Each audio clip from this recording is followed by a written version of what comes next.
This is one of the most amazing events for the Sunshine Coast. It's a new event for not only this region but also for the Southern Hemisphere. I believe this is the first time we'll ever see a velothon in the Southern Hemisphere of this planet. So this is an amazing opportunity for our region and something that the Sunshine Coast should be very, very, very proud of. The Sunshine Coast region is amazing, especially this time of year. Although we call it winter, the weather we're having is absolutely beautiful. So it's no accident that we've placed this event in July, and that's really to target the southern states, New Zealand. So we've got a lot of interstate people coming up for this to escape the cold weather down south and come and experience the beautiful area around the Sunshine Coast. Our reputation as a major events destination is absolutely skyrocketed over the last 18 months. In fact, this is one of the reasons why we're hosting the Velothon, because we've done other events similar to this so well, and to see that this event coming to this region is going to be sharing across the whole region. It's not just one isolated spot. We're going to see the bike riders going right across the whole region.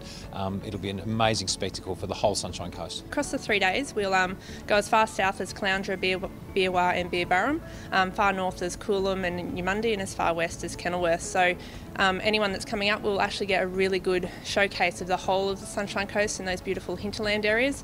It's an event that's not just for professionals. It's actually an event for, so the mums and dads and just the Aussie Ocker can have a bit of a bash and join in and do this course and pick and choose the course that they want to do. So it's an opportunity for the average bike rider, the punter, to get in and have a crack.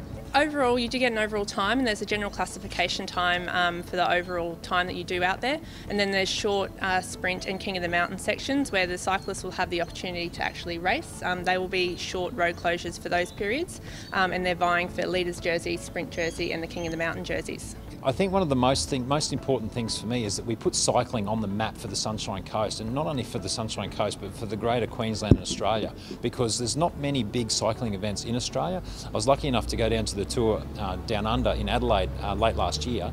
What an amazing event that was. The towns were packed, everyone was cycling mad, even every business got involved, and I can see that happening here on the Sunshine Coast. But these things don't happen overnight, they do take time, and I think over the next couple of years that will mark the success if we can really generate the Sunshine Coast as being one of the capitals of Australia for cycling. We have a event app, so Velothon Sunshine Coast. You can download the app and it's actually got a live athlete tracker. So spectators can jump on that and see where the cyclists are at any given time throughout the day. This is about being healthy, active, being sporting, showing off our hinterland, showing off our central business districts, and bringing people together and getting them to come to the Sunshine Coast, so that not only do they do that and spend their money, but they come back again and visit and come back and spend a bit more time here in the region.